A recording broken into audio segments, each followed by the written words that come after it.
to order. Let's go for it. Oh, do you want to wait a minute? It's not 9:15 and the rules are. Publicly noticed. That was a test gavel. That was a test gavel of our. It works. We are waiting 1 minute to start. This is Karen Bronga.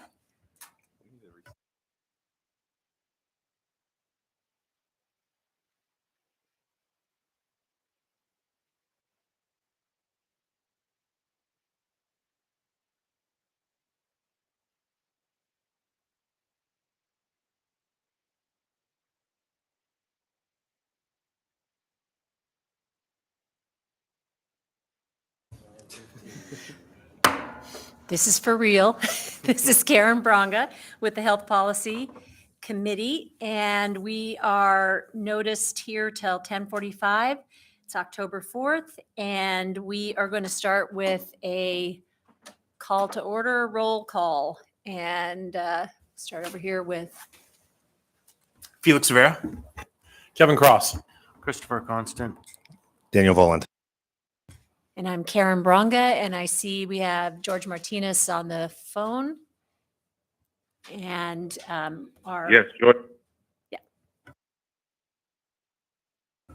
Kimberly Rash, Anchorage Health Department. Tamaya Liebersbach, Anchorage Health Department. And we also have Mr. Hart. Mr. Hart is here. All right, we're starting today. Do we have unfinished business, Chair? Okay. So for new business, we're going to start today with the Anchorage Health Department update. And I know they were going to give us a little update on the change in Securitas to Solace. So I'm going to let them take it away. Thank you so much. So for the month of August, program activities, we participated in the National Immunization Awareness Month to encourage parents to ensure their children are up to date with routine vaccinations as the beginning of the school year approached. AHD shared graphics reminding people to talk to AHD clinic staff or their primary care provider about routine vaccinations, and that the Docket app is a great resource to view your immunization history. We used our social media to promote the Street Project documentary viewing at the LUSAC Library and the Cheers to You Anchorage campaign about the positive impacts of the alcohol tax, a free back-to-school vaccine clinic at the Lutheran Social Services, bike safety and air quality, and healthy food options, which included farmers markets and Alaskan berries. AHD met with the Anchorage Opioid Task Force, and about 12 people from various organizations attended, promoted the Connection Overcome Addiction event, the ANTHC Drive-Through Naloxone Training and Distribution event on September 16th, and raised awareness on International Overdose Awareness Day, which was August 31st. Currently, our vacancy rate at the health department is 37.93%. We did have a slight uptick. However, in the month of August, we did onboard 7 individuals and 2 individuals left the organization in August. Our recruitment efforts remain the same at this time. Anchorage Safety Center and Patrol. So these numbers that I'm about to give you are from August with Securitas. So overall, 317 individuals utilized services more than once, therefore creating 481 intakes or occurrences due to multiple visits. And they transported 387 individuals and responded to 1,271 calls. So I'm going to divert a little bit and talk about the transfer or the ending of Securitas and the starting of Solomedics. So I wanted to just provide a brief little timeline, and I think that will provide some clarity in the decision that was made. So the goal of the contractor that handles Anchorage Safety Center Patrol is to demonstrate care and compassion of Title 47 clients by treating clients with dignity and respect. They are to develop relationships and integrate with the shelter system in order to provide clients with all available options for assistance. They are to participate in continuous improvement for all activities and services throughout the contract and increase visibility of services and community engagement to increase awareness and positive outcomes for clients and the community. So in December of 2022, AHD and the public became aware of an incident. It was the gentleman in the wheelchair being left outside in the snowbank. Securitas was notified. They investigated, we investigated, and an employee was removed from working at from the organization. From December, and I just want to notate, I should probably go back a little bit, that Securitas did not let us know about that incident. We became aware through the media. December 2022 through January of 2023, HD started to notice billing discrepancies. So we began to look at those invoices and asking Securitas for documentation of working hours. At that time, payments to Securitas were paused. Early 2023 through April of 2023, HD becomes aware that the vans are frequently being pulled from service. That is repeatedly not communicated to AHD staff, which then puts a strain on AFD and APD. Securitas is extremely short-staffed. EMTs are working more than 80 hours per week. Vans are being pulled from service to keep the center open. EMT 2 positions, which are those that are staffed at the center, are being filled by EMT 1 staff. They are required to have 2 operations managers. These positions were completely vacant for a significant amount of time, and then only 1 individual was filling this critical role, which is the oversight, the overall oversight of the entire operation on site there. Securitas was not providing proper training to new staff and never provided proof that this was occurring. This includes key training on TB exposure control, bloodborne pathogen response, and de-escalation training. HD leadership, which included 4 of us, met weekly with Securitas management to address issues. The program manager at the center was there every day or every other day. So it was a huge strain on oversight of this one contract. June 2023 through July 2023, Securitas is unable to respond to over 3,000 calls, and that was data pulled in June. And AFD is significantly strained responding to those calls. AHD becomes aware of litigation and extremely concerned about the treatment of clients. Alleged rape of a client by Securitas employee and a wrongful death. HD becomes aware of staff member from December of 2022 incident, which I just spoke about, is rehired and is at the center again. HD becomes aware that Securitas has not been properly reporting staff and client injuries to HD or properly completing incident reports. At this point, HD is extremely concerned about the safety of the clients at the center and within the vans. This incident was a tipping point that caused HD to move forward towards a contract termination. I recommended to the administration that we terminate the Securitas contract. The municipal manager issues a 10-day termination. The plan is to release the RFP to secure a new contractor, and AFD and APD expressed concerns about the emergency responders being overburdened responding to the calls. Therefore, the termination is canceled. We continue to meet with Securitas on a weekly basis, and the program manager continues to be on site almost daily. AHD has to develop a new strategy to provide service to ensure clients receive compassionate care. On 7/28/2023, AHD begins the process of finding an interim contractor while the request for proposals is underway. This is so that Securitas can be removed from their contract more quickly. In August of 2023, the purchasing department releases the new request for proposal on 8/8, and it was open for 6 weeks and it closed on 9/21 at 5 p.m. AHD at the same time pursues a temporary contract to remove Securitas. Using the emergency procurement to waive the standards process for a temp contractor, the situation where the mayor determines in writing that an emergency threatening the public health, safety, or welfare requires that the contract be awarded without delay. AHD staff reads out to a number of security and EMT providers. AHD provides a scope of work, policies and procedures, and a list of questions for companies to answer. 3 individuals respond to that. 1 had no cost estimate that they could provide to us. Another one had only security background. And the 3rd was a medical provider with experience with working with this population, which was Solomedics. We determined which responder is most qualified. The temp contractor has trained and qualified staff, vehicles for patrol, and the infrastructure in place to start immediately. We begin the emergency procurement process, and the cost estimate for a 6-month temp contract is at $2.8 million. In September of 2023, emergency procurement order is signed by Mayor Bronson on 9/14.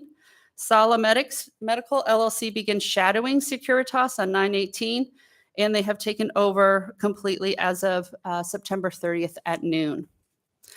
The permanent contractor RFP closed again on 9/21 at 5 p.m. The purchasing department will take the next steps. A selection committee is comprised of Anchorage Library staff, AFD, APD, and AHD staff. All staff have experience working with the target population. AHD expects that has anticipated more funding would be needed for a permanent contract. And Securitas has never asked for more funding. And I know that was mentioned in an article that if we would have provided Securitas more money, could they have completed their contract terms? And at this point, one, they never asked for more funding within the 7 years. And secondarily, I don't think they could because of the management oversight of that contract. HD truly believes that replacing the current contractor was the correct decision, given the serious concerns about how they were treating clients and then with the ongoing contract noncompliance.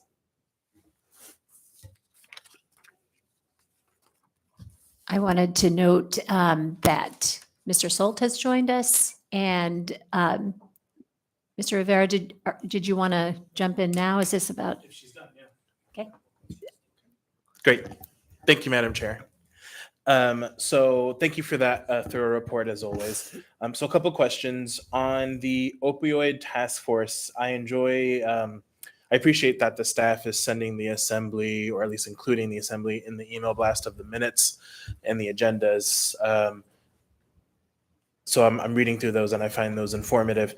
Curious though, on the timeline, is there a timeline or a deadline for which the opioid task force must come up with its recommendations to how to allocate the funds? Because I imagine that's the main purpose of that task force.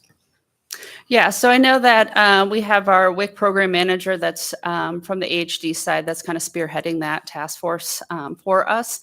And that is one of the largest concerns that we need to get in front of the assembly, how we are going to utilize those funds, which is a part of Exhibit E of the remediation.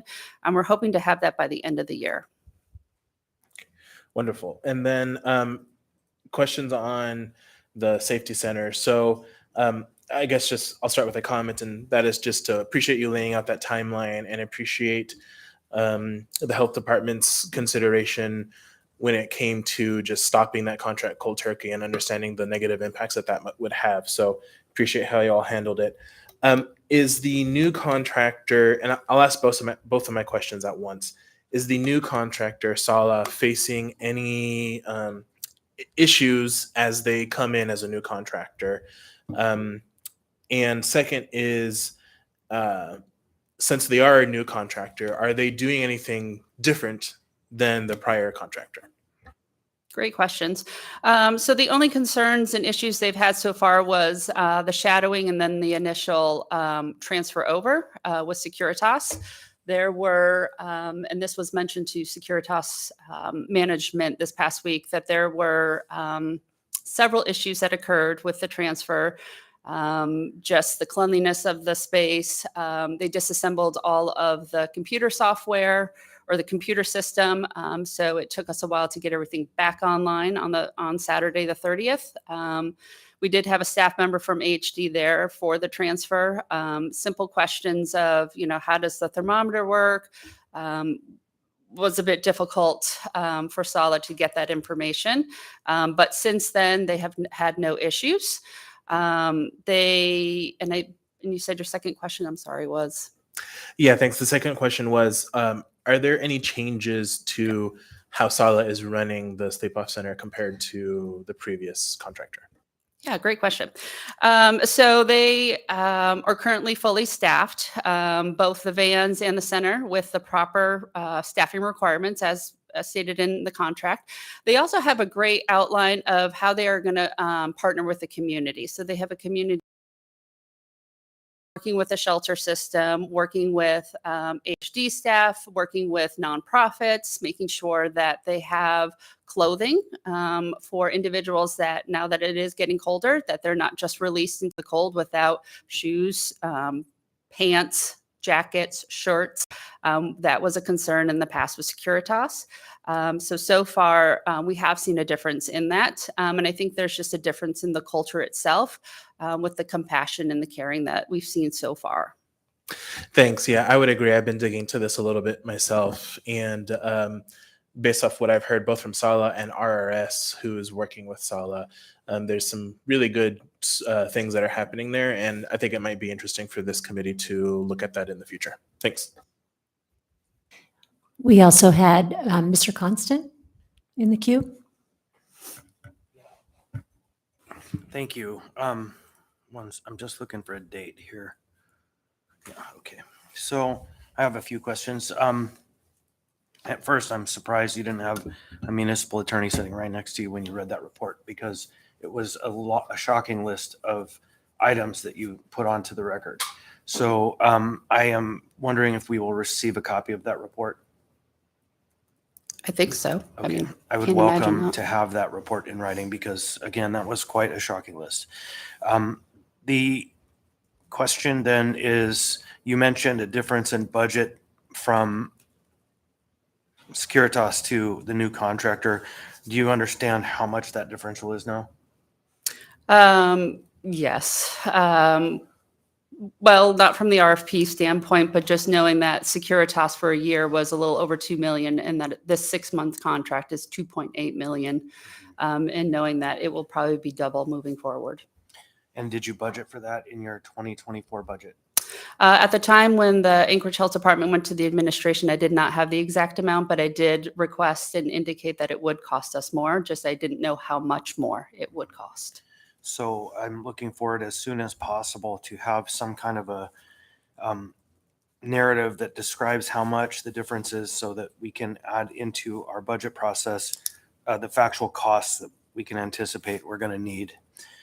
So finally, around the 20th, I had a report of an individual who died at the sleep off, but I had some other background work, looked into it, and I believe he didn't actually die at the sleep off, but died shortly after getting to the hospital because he was reportedly detoxing in the sleep off, which is not exactly what that place is set up for. So do you have any sense of if that was before or after? Again, that was the 18th of September or the 19th. Was that was before Sala came on? Sala's contract started on the 18th and they started shadowing then, but they took over full operations on the 30th. So it was right around that transitional period. We might have lost somebody. Okay, thank you very much. But I definitely would like to have the number so we can get the budget process. Yes, I will. Okay, we also have Ms. Brawley in the queue. Yeah, thank you. And I'll also say I was a few minutes late because I was finishing up a meeting with folks from Sala, so I appreciate that. And they're in the back, I'll just mention. I had a couple of questions. They were able to answer some of my questions. I would encourage the committee to consider a presentation from them in the near future to talk about their services. But my two questions for AHD, one is, can you speak to your prior experience with Sala as a contractor, since I understand they've done work with the Muni before, and what that was? So the previous contracts that Sala had were related to the emergency response for COVID, and HG didn't directly oversee them. But from the reporting and information that we have from people who did oversee them, what we've heard is that they were very caring and compassionate, and that they worked very hard to try and connect clients to resources that they need. The other interaction that we kind of have with Sala is an indirect under the Coalition to End Homelessness outreach grant. They have a contract with Sala to do medical outreach at their pop-ups and in encampments. And so I think what our knowledge of Sala was prior to coming into this contract was that they were very familiar with the population that the safety center and patrol often serves, that they participate very heavily with key providers in the community that we would like the safety center contractor to be connected with, and that what we'd heard were positive things, and that they worked very well with the clients and kind of went above and beyond.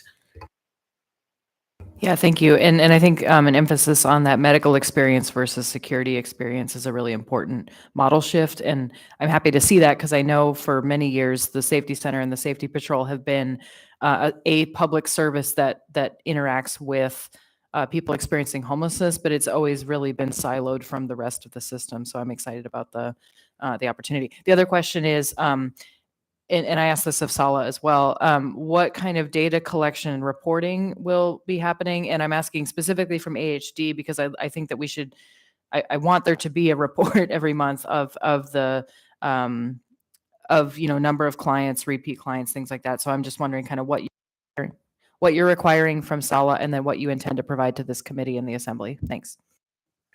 So one of the things that we wanted to make sure of with this transition, and any further transitions, is that the data stays the same. So the report out that I provide you every month, the same criteria will still be presented, the graphs will be presented, and there should be no changes in that. And then any additional information that anyone requests at that time, I can always pull and we can get that to you. Thanks very much. Thanks for taking a pause. Oh, Member Cross also would like to speak. Yeah, inevitably, it'd be great to have a presentation from Sala. As they expand and as they build their workforce, I guess my inherent concern is that any of the previous employees from the failed contractor that migrate as they fill employment needs, how do we police and make sure that it's all, and I understand it's a leadership issue, but that we're maintaining quality over our need to get quantity of individuals to provide the service. As a slope contractor, I remember one time we had taken over a contract from a previous contractor who had failed, but we were shorthanded. And so inevitably we had to hire some of the people from the previous company. That didn't always work so well. And so it was a real struggle because we had to hire people, but we had individuals that came on that came with preconceived notions of how things were done. And it was a struggle. So not the fault of the individual with the new contract, but just a shortage of labor and dealing with the workforce that you have. So interested in how we overcome that. Thank you. Thank you. And I really appreciate the thorough report of the timeline. And we will get Sala in to talk in a future meeting. And I know you're still presenting, so you can continue on. Thank you for pausing. Yes. So with our environmental health team, they addressed 79 complaints in August. They performed 136 inspections, and they had 895 customer service contacts. Within our Women, Infant, and Children program, WIC, they have a participation total of 3,889. We are trying to get to 9,557 by the end of 2025. The WIC team attended Grow North and Muldoon's farmers markets each week to provide WIC Fresh Bucks, valuing $50 to purchase fruits and vegetables to WIC and SNAP-Ed participants. WIC Fresh Bucks utilizes alcohol tax to provide free fruits and vegetables to the community. The team is currently collaborating with our IT department to update their website to be more user-friendly and provide more resources. Within our breastfeeding peer counselor program, we have one peer counselor on staff providing breastfeeding support to 157 women currently enrolled. Our SNAP-Ed program. So the position has been vacant for a couple of months now, and we did recently receive information from the Department of Health and Social Services regarding our fiscal year 2024 grant application. Upon consideration, the proposal evaluation committee and staff recommendations, AHD did not receive the award this year. The scope originally was to provide nutrition education to specific locations identified to serve a specific demographic and to provide nutrition education in partnership with WIC. The fiscal year 2024 grant application, the scope had changed to focus on providing nutrition education to more rural regions in collaboration with other organizations. There was also a heavy emphasis on partnering with schools to help them integrate SNAP-Ed education into their curriculum. Through our community health nursing program, they tracked six pathogen cases in August. They provided 186 routine vaccines that were provided. The team is currently case managing 12 clients with active tuberculosis. They performed 64 blood tests and 3 skin tests for tuberculosis. 120 clients were seen in the STI self-referral walk-in, and there was a total of 366 STI tests performed with 11 positive cases. 102 naloxone opioid kits were given out by AHD in August. And then they also participated in a Narcan training and kits at the request of Delta Sigma Theta Alaska Alumni Chapter, and 20 attendees of the sorority and the public attended. Through our HIV prevention grant, the team had distributed 6,068 condoms. Through our teen unintended pregnancy prevention program, 30 teens were educated on sexual health and relationships at event outreaches. And that is it for the report out. Thank you. Is there anyone who wants to ask a question at this point? I appreciate your report. Next on our new business, we have an update on animal care and control. And Tamaya's going to, okay, thank you. So good morning. I'm Tamaya Liebersbach from the Anchorage Health Department. In my role, I oversee Anchorage Animal Care and Control, which is run by a contractor. And for the initial overview, I'm going to pass it over to Animal Control's Director, Steve McKinnon, to give you an update on where the shelter is at currently. Good morning, Assembly members. First off, I'm happy to be here. I've just crossed my 2-month mark, so I'm still learning a little bit. We're working out quite well with the organization there. We've got a great liaison with Tamaya that we're working with. I'm right now in the evaluation mode for the organization, looking at the way we're doing business and maybe how we can improve. I think there's a lot of opportunities that we can provide better services, both to the animals in our care, as well as programs out in the community. Referring to the report that Tamaya's already provided you with, I know you may have some concerns about what's been going on the past few weeks, and I can give you a little bit of coverage for that. Right now, up till about 2 weeks ago, we were in a quarantine period. We initially approached Department of Health to propose a pause on taking in all animals. Up to that point, we had stopped doing owner surrenders, meaning people come in during the day to surrender their animal for any number of conditions. We had stopped that. And then because night drops were continuing to be open and we continued to get a large number of animals coming in, we proposed to the Department of Health that we close night drops for at least a 2-week period so we can reevaluate the way all animals are coming in and then reopen with a plan in place. Well, literally almost the day that we did the closing, we had a parvo outbreak.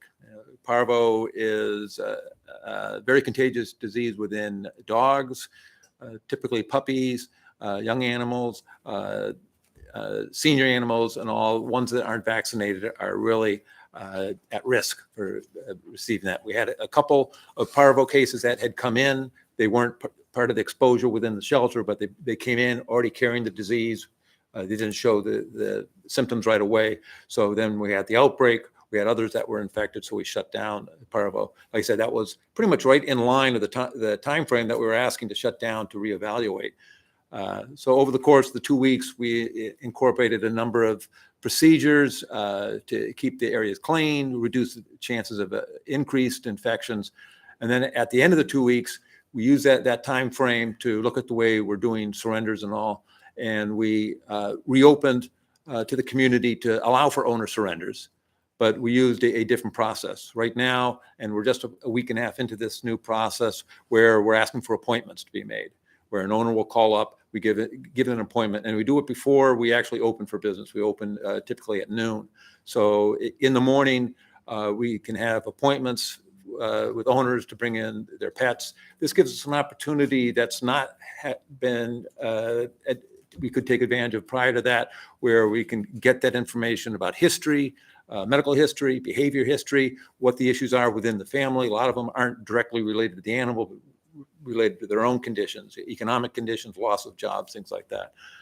So when they make the appointment, we send out a questionnaire, ask them to fill that out and bring that with them to the appointment. We also give them a list of resources to give them guidance. We really want to be the last step in the process of a possible surrender rather than being the first step. And it's very, very preliminary right now, but we're very encouraged by the results now. The appointments going on for the past week and a half. A number of the animals are, when they come in with the owners, we give them resources and they actually say, I didn't know about these resources, and they leave with the animal. And this is the one thing that we want to do. We want to keep the animals in the home. Another area that we're not too sure about what it means, but we've had a number of people who have canceled their appointments. And we'd like to think that when they receive those resources by email and gives them guidance about how to do that, they decide, I don't need to come in. I can work on maybe rehoming an animal on my own, or looking for those resources because they really want to keep this family pet in the home. So we're encouraged by the results. We've only been a week and a half in, but each animal that we can turn away is one less animal that's in that we may have to work on adoption or transfer or make the really difficult decision depending on the circumstances of possible euthanasia.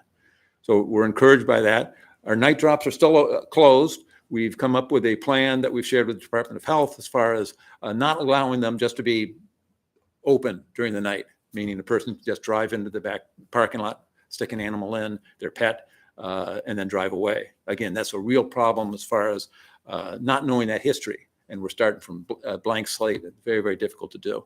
What we want to do is be able to put combination locks on there. If somebody truly has a need to drop off an animal, they can call us first.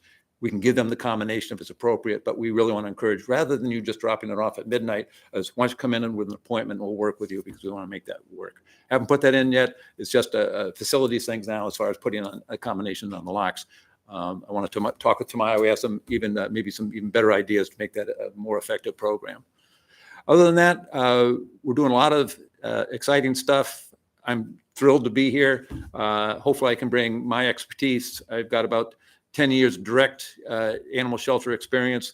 And also I have law enforcement background with being a chief of police with 4 different agencies that also had responsibilities of animal control. I hope I can bring national best practices to Anchorage. We've got a really energetic, anxious team to be able to put that in. I think I can confidently say over the next year, you're going to see more programs come in. I think we can do better service for the animals. We're about ready to launch a very intensive behavior team to work with the animals to make them more adoptable. We've got an amazing veterinarian and her staff to be able to provide medical services. And I think we have a really good relationship with MOA. And I really look forward to being able to put all this stuff into effect. Thank you. We have a couple people in the queue. First, Mr. Constant. Thank you. Thank you. This is probably to the health department staff first. Why do we have animal care and control? General question. Well, I think there are a number of reasons that animal care and control exists. One is to help deal with stray animals in our community, unhoused animals. As Steve was talking about, when individuals have a circumstance and they can no longer keep their animal, as a place for those animals to be able to go to.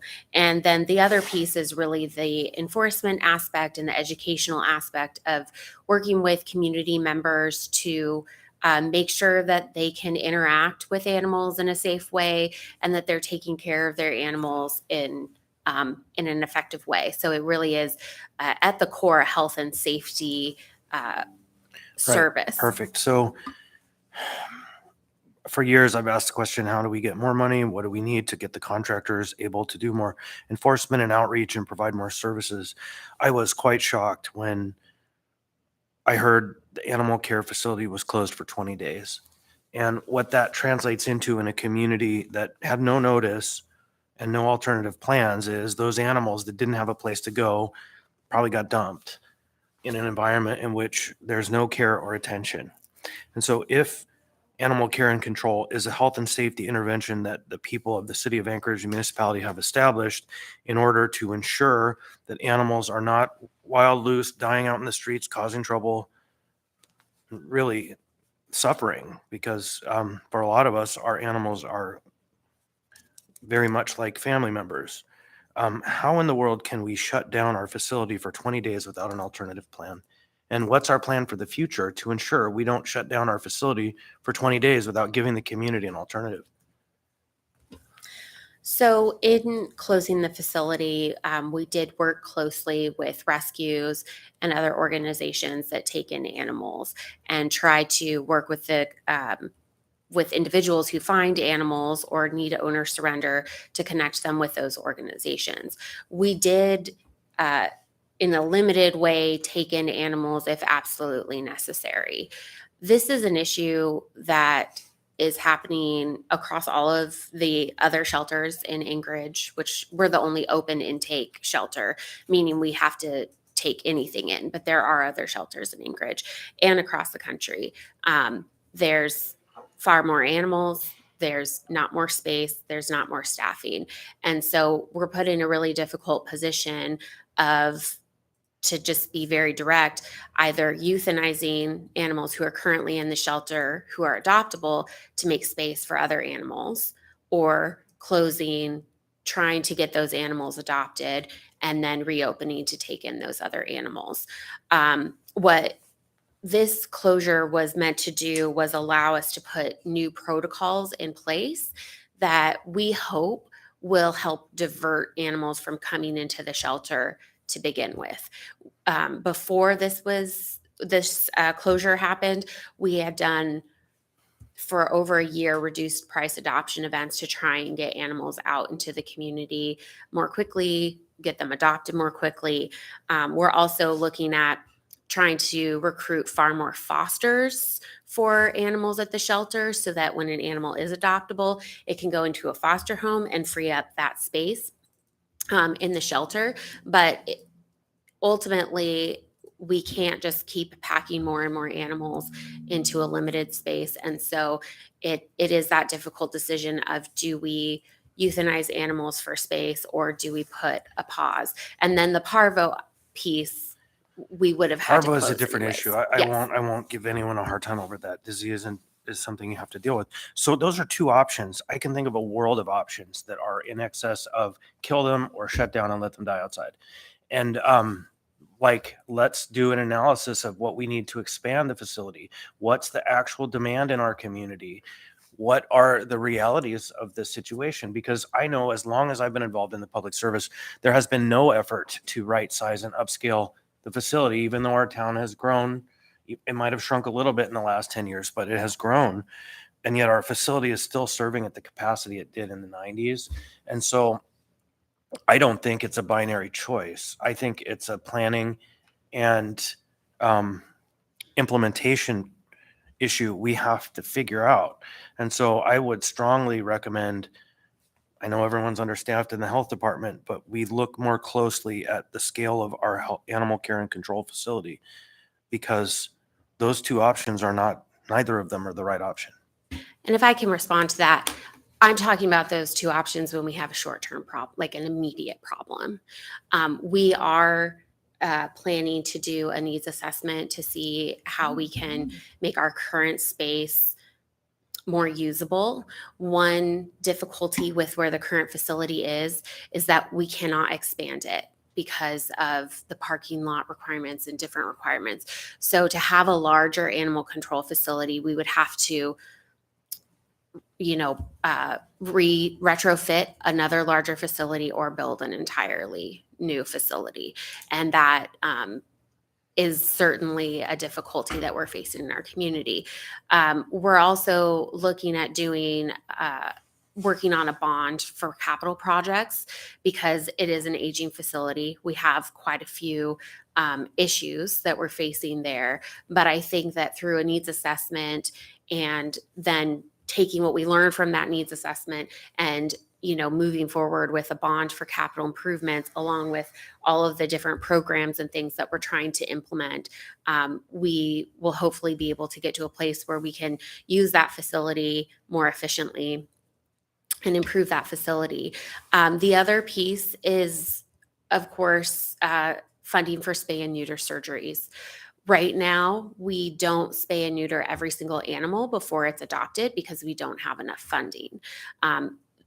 To give you just some data, there's $45,000 in the municipal operating budget set aside for spay and neuters, which is 500 spay and neuters. We pay $90 per surgery, which is very cheap compared to private veterinary care. Based on 5 years of data, we need about another $82,000 to meet how many animals we're adopting out without spaying or neutering them first. Now, just this year in 2023, we've been able to get $45,000 in grants and double our ability to spay and neuter. But that's another huge thing over time, that if we want to reduce the population of stray animals, making sure that we're not sending animals out that can reproduce or be bred by people.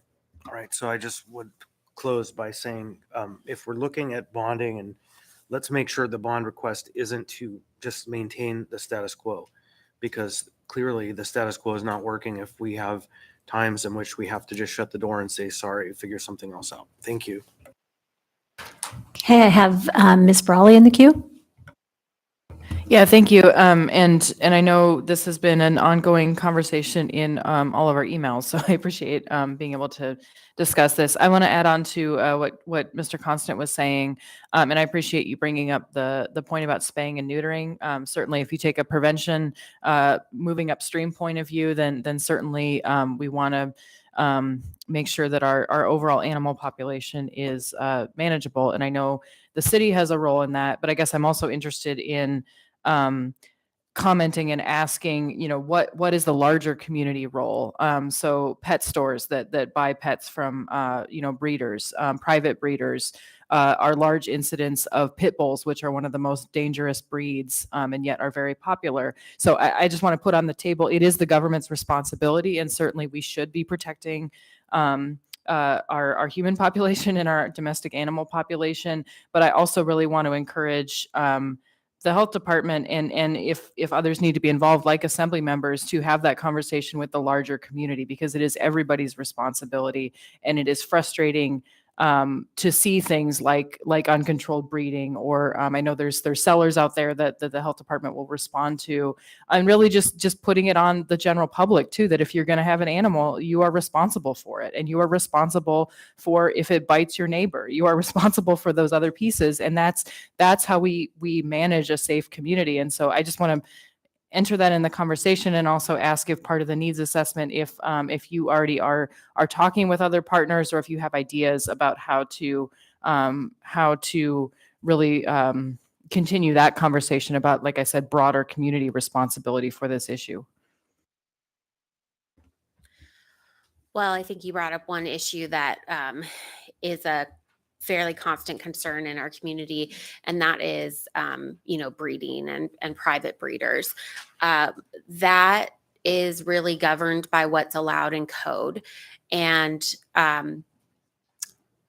it's difficult for us to prevent someone, if they get the proper licensing, from breeding their animals and selling litters and litters of puppies or kittens or whatnot.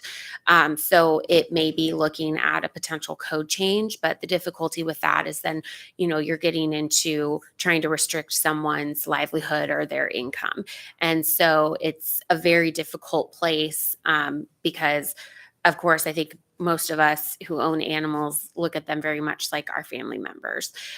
But legally, in this state, they're considered property. And so restricting someone from, selling their property or their livelihood is a difficult place to look at. So we certainly try to, animal control goes out to lots of calls about people in vans, puppies for sale, and enforces the laws that we have. But ultimately, those people are just getting fines, and those fines are minuscule compared to how much money that they're earning off of those dogs. So I think that we can definitely do further education on why you shouldn't purchase animals from backyard breeders or those kinds of things. And we do work a lot with the other rescue organizations, with Friends of Pets, with the ASPCA. Most of the pet shops in town actually sell adopted like animals from rescues. We don't have a lot of pet shops here. So it's mostly private breeder, the people that you see in a parking lot. I will also say that the larger fines for example, someone in a parking lot selling puppies are under code enforcement because most of those people probably don't have the correct business licenses to be selling out of a vehicle. And we have asked code enforcement to also go out there and ticket them, but I'm not sure that that's happening. Yeah, and thanks. Just briefly, again, I want to emphasize that the government does have a role in this. So for other folks listening or who are involved in animal advocacy and issues, I think it needs to continue to be a community-wide conversation, and that we should all be accountable. And so I appreciate you mentioning the limitations on what you can do. Thanks. Okay, we have Mr. Cross.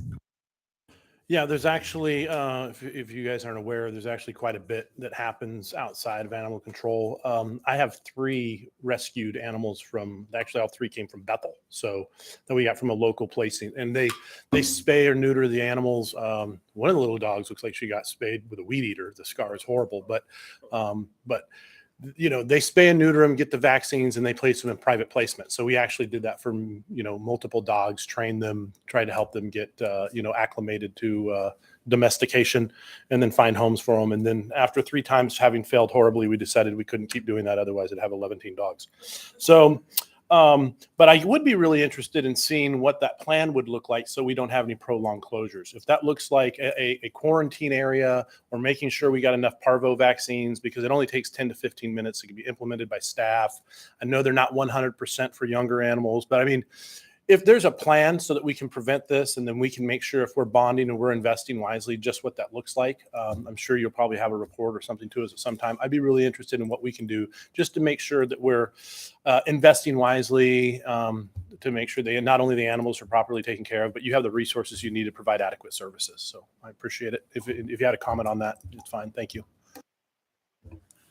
It's a great opportunity, Assembly Member Cross, to be able to talk a little bit about that. We did a debrief after we reopened from the parvo outbreak and identified a number of areas that we could improve. I think one of the first things, and we got guidance from outside national best practices, is to absolutely vaccinate every single animal as soon as they come in.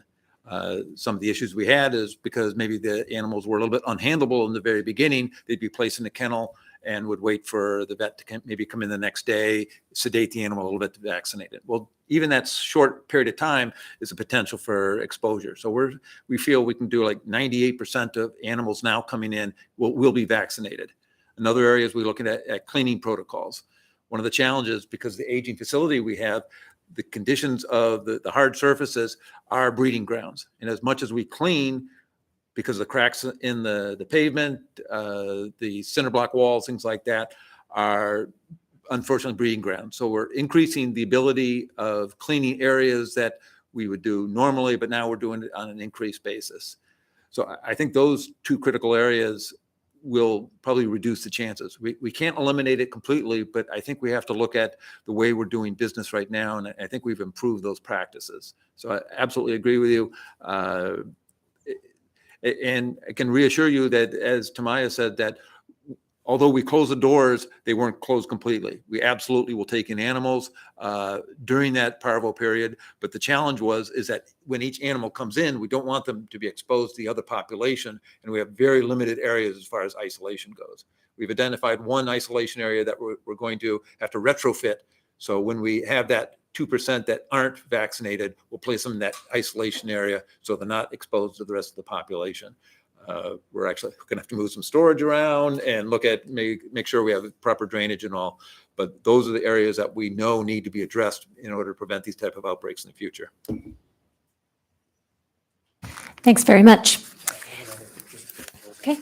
Mr. Constant? There's no one else in the queue. Two things. I do suggest in your scenario planning, you come up with an alternative location for when you have shutdowns, because if you have a plan, then you can implement it. If you don't have a plan, you can't.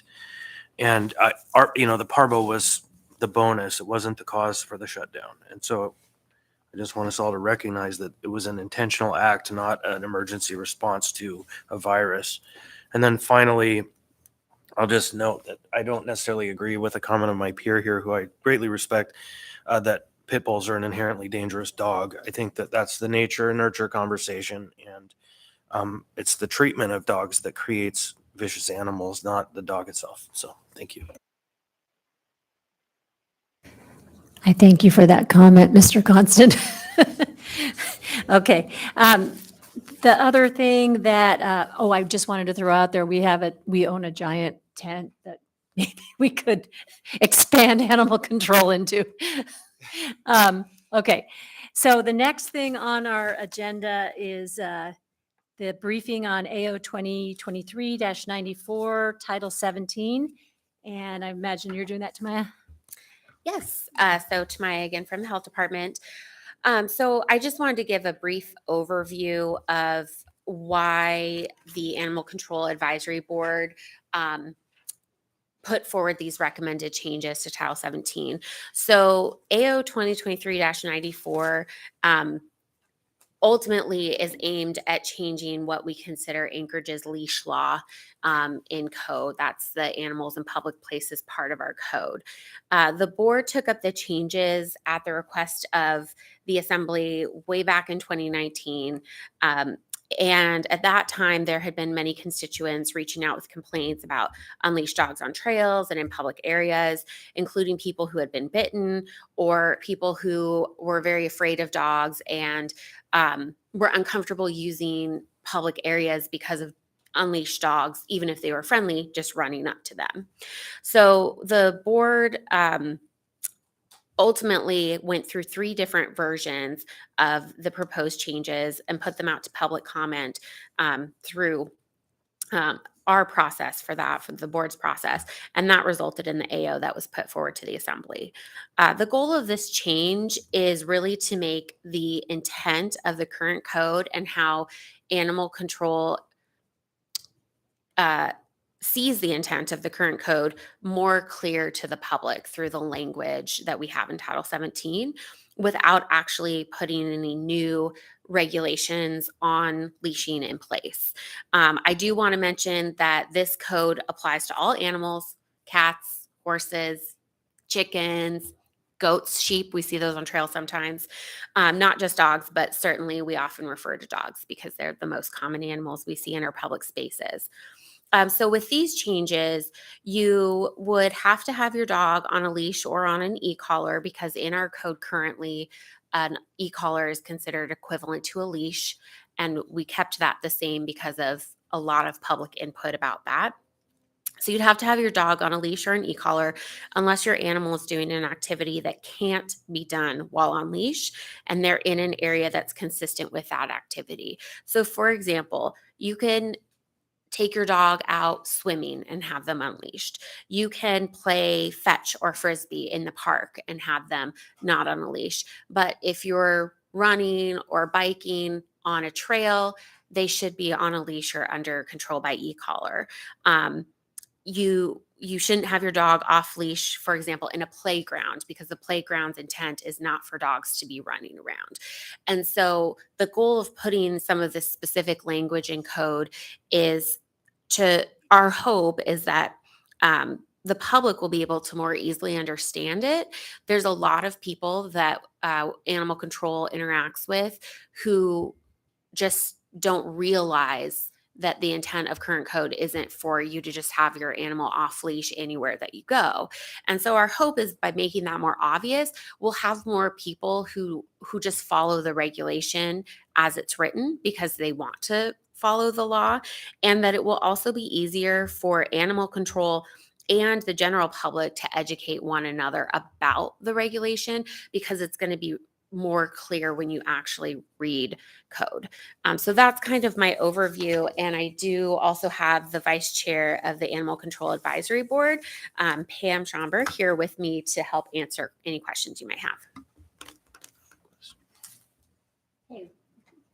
We have Mr. Voland in the queue. Thank you. Thank you for that update, Tamaya. So I guess I have a question. I have a statement and a couple questions. First statement is I appreciate the Animal Control Advisory Board's work on this. I do want to sort of put it out there that, like many boards, commissions, they are advisory to the assembly. So even though there is, you guys do a lot of work and you're volunteering and you're soliciting all the comments from the public, you do all that work, and I realize it must be frustrating when the assembly maybe doesn't move forward on an item in a way that follows your recommendations. And I know that this is very similar to an ordinance that we, I think earlier this year, postponed indefinitely. And so I want to take a moment to acknowledge that and appreciate your work, appreciate the board's work, but also just kind of assert that that is within the assembly's ability to do. I guess my question is, how is this at all, my first question is this at all different than the ordinance that we postponed indefinitely earlier? I guess the most recent iteration. No, it's not at all different. We updated some of the information in the AM to lay out more clearly the public process that we've gone through and to address some of the comments from the assembly when it was postponed indefinitely. Okay, thank you. And then I guess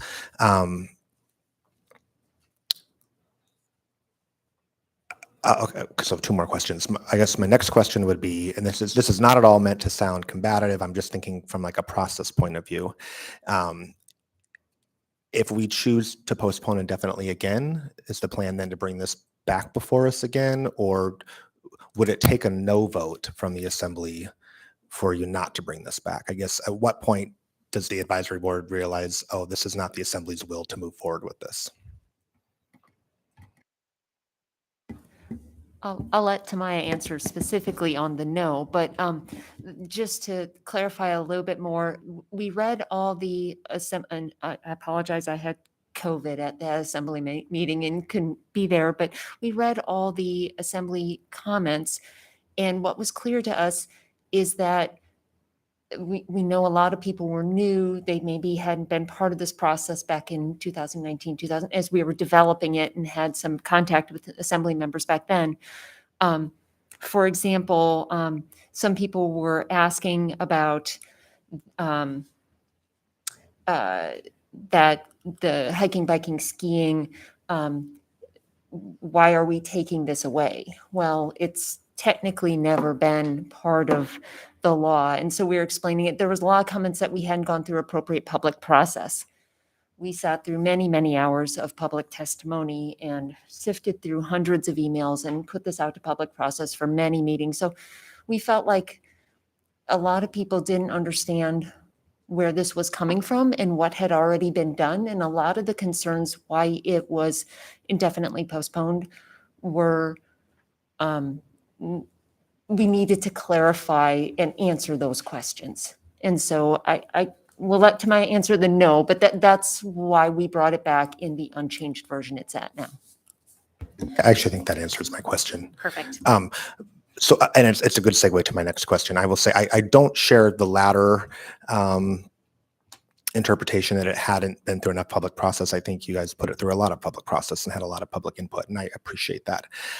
I will say that language, activities not allowed under control by command, include but are not limited to hiking, walking, biking, and skiing, is why I did not support this earlier. And in fact, I mean,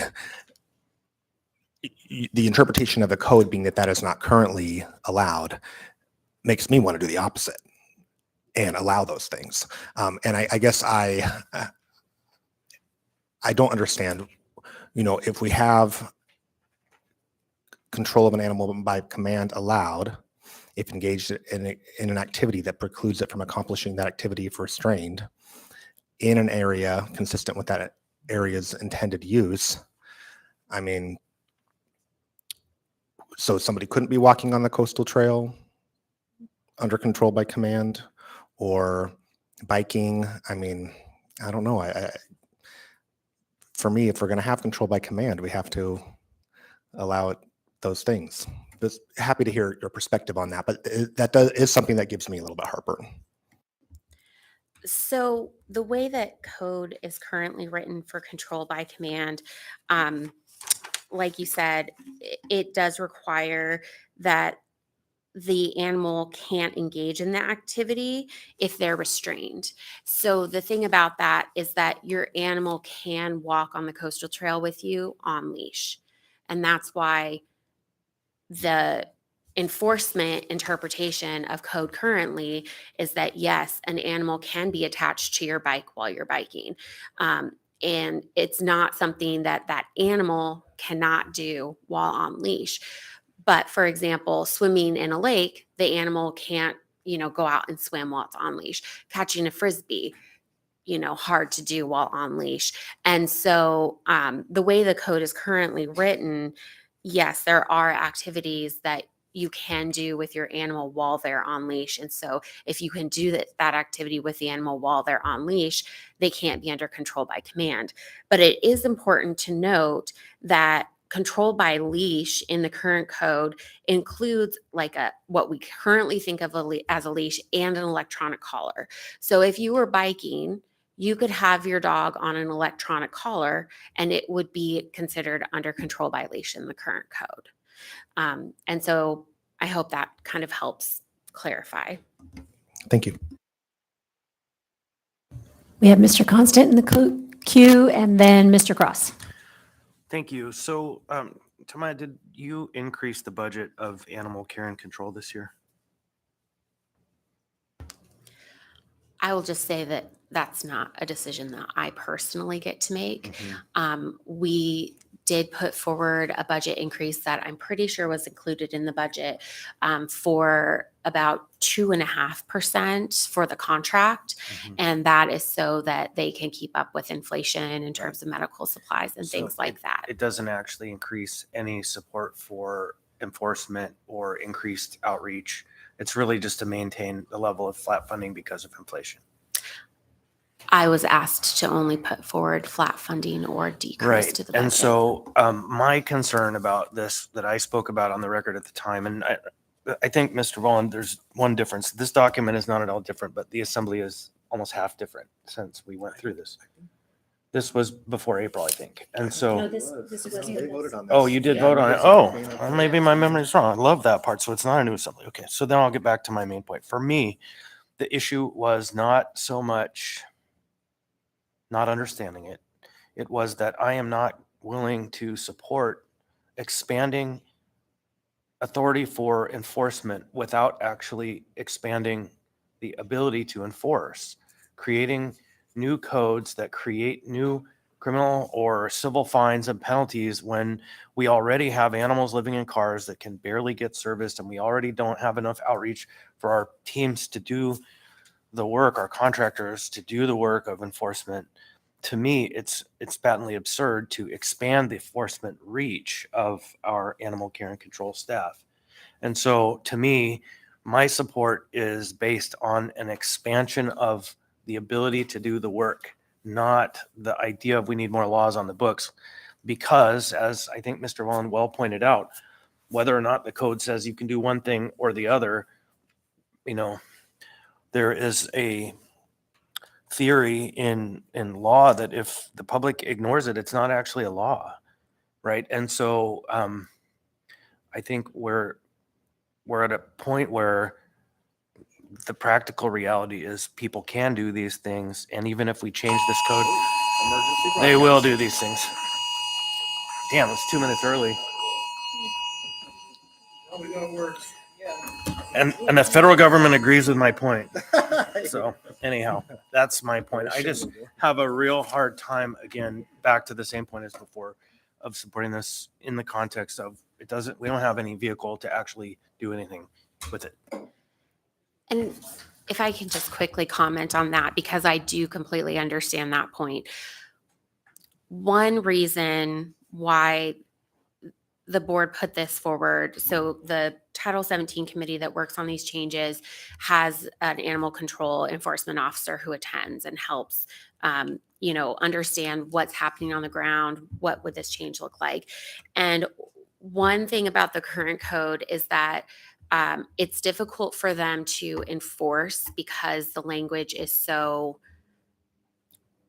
ambiguous.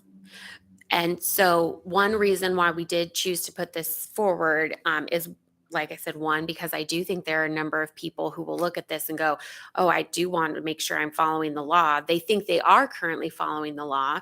And they'll look at this and go, okay, this is more clear and I'm going to make sure I do this. But also so that when our current officers do go to enforce it, that it's more clear, and that when they educate people, because a lot of what our enforcement officers do is educate, we almost always give a notice to comply, which is really just like an educational violation before we give a fee. And so making the language more clear, I believe, makes it easier for our current enforcement staff to help educate the public. And one of the big things I think with these changes is not just looking at animal owners, but also how animal owners and the rest of the public who don't have animals, who might be afraid of animals, who might be allergic to animals, interact in our public spaces and in our great parks and on our trail system. Just put a coda on that, then take us right back to the beginning of this conversation. We shut down animal care and control for 20 days this year for lack of staff, and ultimately it's a funding issue, because if we had funds properly, we could either staff them or expand temporarily. And so to me, expanding the net to increase more enforcement doesn't make any sense until we have a baseline, a basis for this, which is a fully supported and funded animal care operation, which I will support. If I know a number, I will support it. And if I can quickly answer that too, what we've put forward, there's very few minor changes that would be an enforcement difference than what the current law is. For example, a change, probably the most substantive change that we have in there is that if you're using an e-collar, you must carry a leash. So something fairly common sense, or the number of dogs one person can control on an e-collar. We have that in there. Those are actual changes to what was in the prior. Most of it is clarifying what was in the prior law.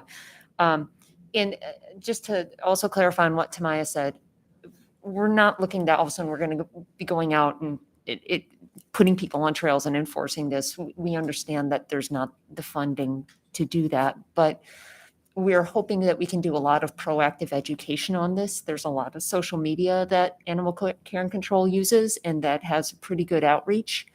And so we're hoping that we can do a lot more public education with this.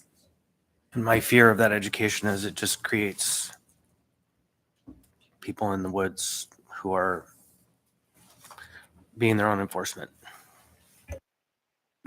Mr. Cross. Excellent. So I like the direction we're going with this, having, again, dogs that I've trained with e-collars. It's more dangerous to bike with a dog on a leash than it is to have a dog on an e-collar, because you'll run into posts or you'll run into something, or little kids on a bikes with the last minute.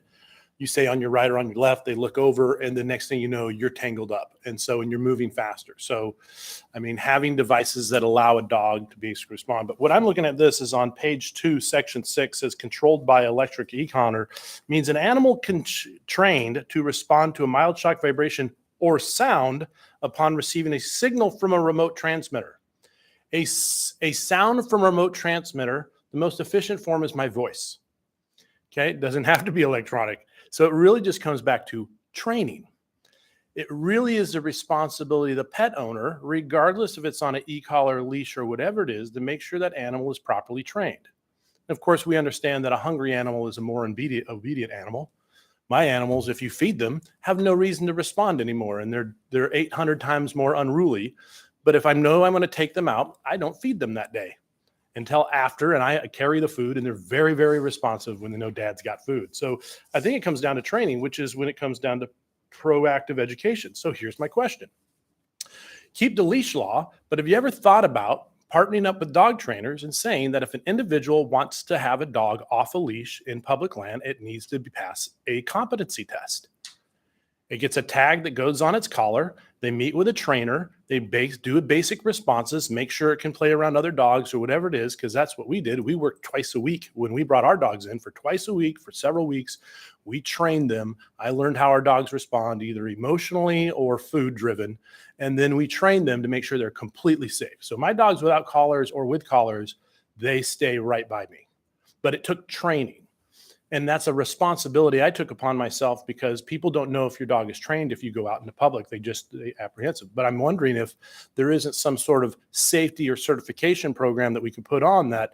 You go to a private vendor, they are a certified dog trainer, they make sure your dog's competent. And just like we do with rabies tags or vaccinations or anything, it's on their collar. Someone sees it, they recognize that dog's been trained, and it can kind of solve some of that apprehension of whose dog is behaving, who hasn't, and has it been through the rigors of proper training, not just for the dog, but for the pet owner. So thank you. I'm going to jump in and say Kevin's dogs are extraordinarily well trained. We actually explored that exact idea quite a bit in the discussions. One of the challenges with that is the cost of implementation. And so even if you're sending someone to private trainers, there would be, a process that we have to go through to say these are the private trainers because they're providing this specific type of training, and then processing all of that licensing. I'll also say that every dog in the municipality is required to have a dog license, and we probably have, I think it's estimated like 2 dogs per person. We have about 7,000 dogs licensed in the municipality. So I think, what we were looking at here was something that wouldn't increase costs, but hopefully would lead to more people following the regulations. And just to add to that, I know liability was also an issue to that concern too. If a dog trainer certified a dog and that dog caused an incident, is that going to come back to the muni that we certified this dog was safe? So that was also, I know, a liability concern with programs, whether they were through us or privately, and how that would work.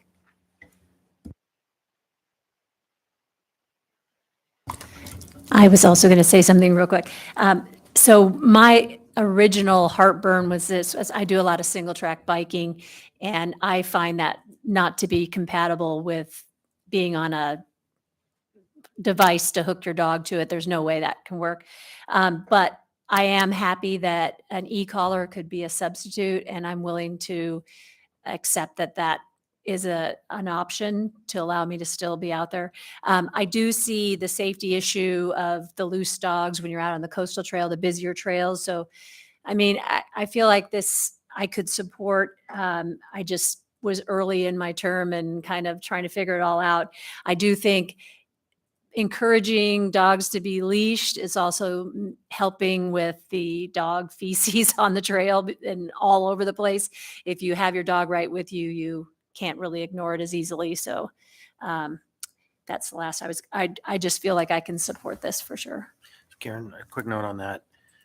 The real way to get people to pick up their dog waste is to have, like we do with dog training, irregular but consistent enforcement. A couple tickets in a dog park, a couple tickets on the coastal trail once a month for people and their dog waste. Everyone will know, and everyone will start picking up their waste. That intermittent conditioning is very effective. And so, but in all the years I've been involved, we could never get it because it's a contract issue and there's not enough money, which is almost always what it boils back down to.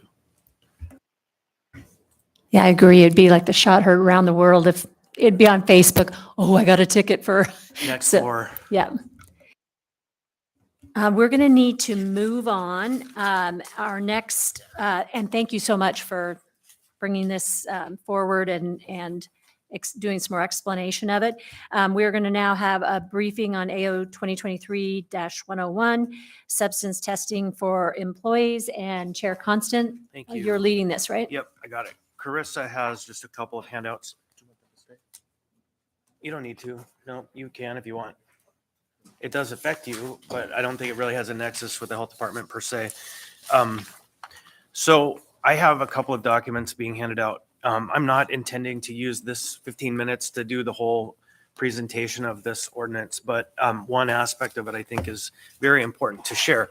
But I will start by disclosing that I work for a drug and alcohol treatment service provider. And so nothing in this ordinance creates a requirement for treatment. It does provide that treatment can be an option. And nothing in this ordinance provides for any funding mechanism or requirement for anything along the lines of the services that are provided at the company I come from. So I'll make that full and complete disclosure at the work session and at the assembly meeting when the item comes forward. But I just want to say that here on the record that this doesn't have any nexus with the work that I do professionally, other than the fact that I have some knowledge about the field. And so I have handed to you not the ordinance. You have that already introduced, and it's 34 pages, and it's a lot. Didn't need to give it to you here and at the work session tomorrow. But maybe they did provide it for you. They did. Okay, so I didn't ask for that one, but they just thought ahead. So I wasn't going to provide it. Currently, our drug and alcohol testing policy, I have provided for you, and it has the yellow highlighting on it. Our current code, AMC 3.30.190, Part B reads, positive results for UA drug tests shall result in termination or disqualification from employment. Okay. And so in our code, we actually have another section, 3.30.092, which precedes this one in the code, which is an actual structure for progressive discipline, which means if your supervisor finds you're having trouble, they can work with you to help you not have so much trouble and move with you through a disciplinary process so you can get back on your feet and get to the place where you are stabilized and able to proceed. And so our code has a progressive discipline standard, but under the substance misuse policy, it cannot be used because we shall result in termination. So ASAM, which is another document I handed here, is the American Society of Addiction Medicine. And they have established and is commonly understood that addiction is in fact a disease. It is not a social problem. It is not because you're a bad person. It's because you have a physical illness in your body. It's primary, chronic, it's real. And so you could argue that it's much like, say, breast cancer. And so can you imagine, we have a policy in our code that you have breast cancer, therefore you are fired, or we will not hire you. And so we have in our code a system that's set up to take a healthcare condition and turn it into a punitive phenomenon. So some may argue, oh, we have to do that because the federal law. Well, I have provided to you what the federal law says as well. It's DOT Rule 49 CFR Part 40, Section 4023, Subpart B, Employer Responsibilities. It says, what actions do employers take after receiving verified test results? And now, mind you, for the process of this ordinance, this section of the federal law would only apply to those who are covered by the federal requirement to provide drug testing. Under the ordinance I'm proposing, we set up two types of individual employees for the muni, one that's covered, one that's uncovered. So uncovered employees are any employees not required by Just so you federal know, law. Chris, we don't have that document. Oh, I'm sorry. I must have accidentally sent the wrong one to the clerk and then, so, okay. So I don't know. Do you have this one? It's a 1-page dot Rule 49, maybe in the email, but I'll just read it for you. So, yeah, and you'll have it all tomorrow. But tomorrow we're going to go a little deeper in a different direction. I just wanted to make sure folks understood one of the fundamental principles, and this is the right place to discuss it. So under Subpart B, Employer Responsibilities, DOT 49 CFR Part 40, Section 4023, quote, as an employer who receives a verified positive drug test result, and again, this is for those required to have a drug test under the federal laws, you must immediately remove the employee involved from performing safety sensitive functions. You must take this result, don't wait. And then you go on to part B, it reads, as an employer receives a verified positive or adulterated test, et cetera, you go through. Hold on. Now I didn't highlight the line that I meant to. It says,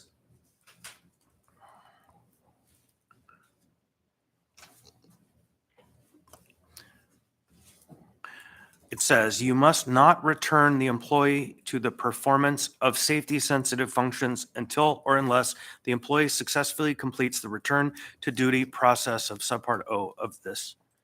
And so the gist and the reason I'm bringing this forward to you is no argument that the federal law requires we terminate them exists. The federal law actually has a plan that says an employer can in fact bring somebody back if they meet the standards of the performance requirements, which are very similar to our forms of discipline requirements here. And so currently under our code, we have a policy that is a black and white policy that says if you test positive, you must be fired. And so I believe we should in fact take a healthcare approach to regulating drug testing for our municipal employees. And a healthcare approach requires that we allow an individual to take what treatments may be available, to work with their supervisor, to work with the municipality to get back on their feet. And our progressive discipline standards go right from oral reprimand to dismissal. It doesn't mean they can't be dismissed, but our code mandates that they are. So again, I want to offer, think about the breast cancer example. If you have a sickness, our code says you must be fired, and that is not fair. And my ordinance moves to fix this. Okay, we have Mr. Cross. Yeah, I look forward to this conversation for a different reason in that I agree, but from the stance that marijuana is a legal substance. Right. And so we shouldn't be punishing people for on their free time at home participating in something that is legal. If I had an employer, regardless of how they felt about firearms, want to fire me because I have guns at home, but I don't bring them to work, that would be a big issue for me. Now, I don't smoke marijuana, but if it's legal and you're doing it at home and you're not bringing it to work, that's a different situation. So I think it comes down to constitutional rights of the individual. And so I look forward to this conversation. That'll how be a we resolve robust that. chat tomorrow. And I have the science to back up the proposal ad nauseum. But I first wanted to have here at this committee meeting really a fundamental discussion about one of the core principles. And the core principle is that I believe we should shift this section of our code from punitive to healthcare and health positive and provide for our employees. And we're in a climate where it's hard to get and keep employees, that we should be doing everything we can to support our workforce to be and stay healthy and to help us achieve the mission of the municipality. Member Brawley? Yeah, thank you. I look forward to more discussion at the work session, but on the point of shifting to a healthcare focus, I appreciate that. And just to say, I know there's been work at the state level, the Office of, Substance Misuse and Prevention, OSMAP, I always forget the acronym. There was a project they did a few years ago looking at, it was funded through opioid funding, but really helping employers, basically producing a toolkit for employers to talk about things like employee assistance programs, treating substance misuse disorders as medical conditions, and I think even as a protected class, and then really helping employers think through how to address that within their workforce in a supportive way for employees. So I guess I first appreciate Mr. Constant bringing this up, not knowing that was our policy, but also saying this is part of a larger movement in the public and private sector. And so I know OSMAP, like I said, has produced resources, and I know there's been larger work on this. So anyway, look forward to more conversation tomorrow, but I really appreciate the shift to the healthcare lens. And I'm putting myself in the queue. So I didn't quite understand. So the 330.092, that's not the city because it says oral, written, suspension without pay, demotion. There's definitely a, So that is the city policy, but if you go to this other one, which I think hopefully the one with the highlighted yeah, I see language, that. it states under 3.30.190, positive results for urinalysis drug tests shall result in termination. And so it is impossible for the HR department to interpret that any other way, which means the provisions for progressive discipline do not apply to this case. And so Gotcha. anyone who is in a condition where they had a positive test would suddenly be terminated by operation of law effectively. And there isn't an option to provide them with a humane healthcare response. Okay, thanks. I worked with a person in one of my first teaching gigs that came to school drunk. And it was pretty tragic. I mean, they definitely gave opportunities, but I feel like it was if I had a third grade student in that class, it would have been a really bad thing. And so there are reasons to terminate people, and Absolutely. but I definitely agree with giving a means to solve the problem and work on the issue comes first. Absolutely. And before- so the policy doesn't say you must give them these things. It says based on the severity of the incident, these are your options, which provides for the supervisor or the department head of the supervising department the flexibility to identify the specific issues and decide, is this someone who can continue to work here? We need to support them through our EAP, through an assessment, through going to a treatment program, outpatient, through going to a residential program, or is the thing that this person did so bad that they have to go? And that would be a decision made by the department head. So nothing in it binds the hands. It just unbinds the hands to say the first move doesn't have to be termination. I appreciate that. I think we need to finish up, but is there anyone who is on the phone for public testimony or anyone in the room that wanted to?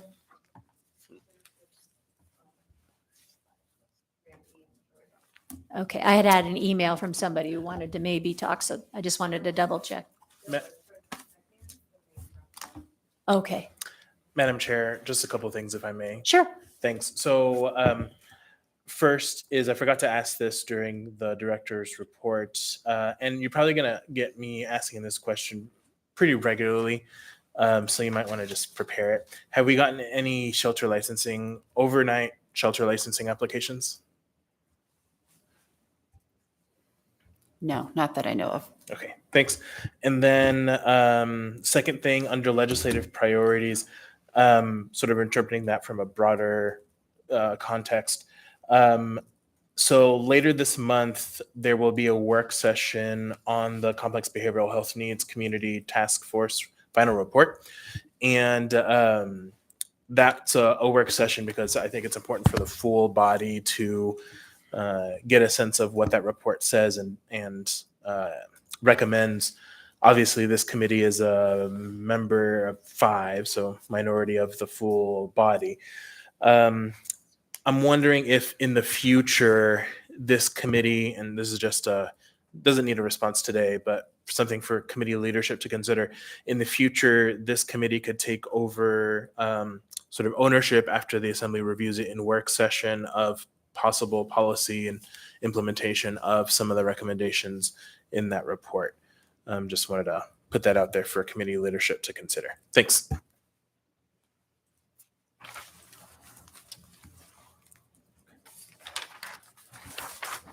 Do we need to do any of that?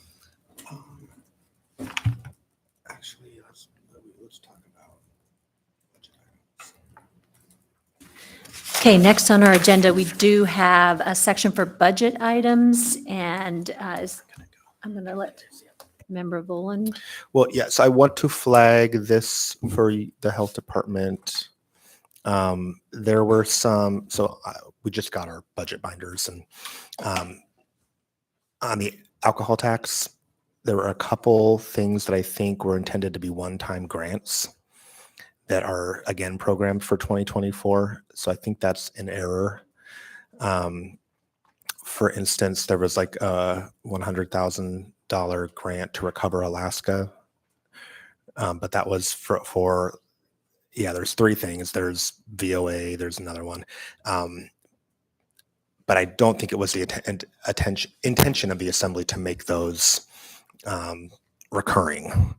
Like one was that limited partnership that Recover was doing with UAA to do the social worker training, for instance, and that was just like part of their funding stack. So just want to flag that for you guys now, and we will probably be looking at what we want to do. I think it was like 230,000, what we want to do with that money. Thanks.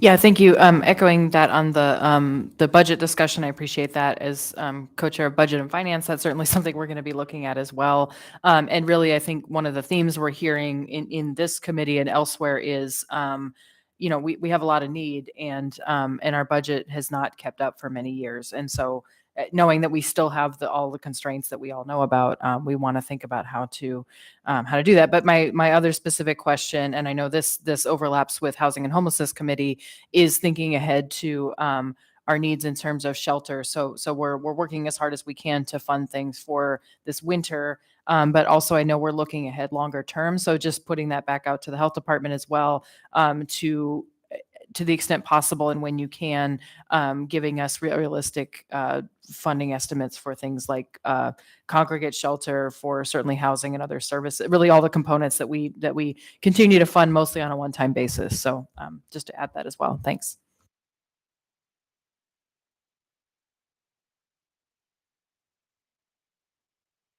I think at this point, we are at 10:45, and we are going to go ahead and adjourn. Thank you all for being here.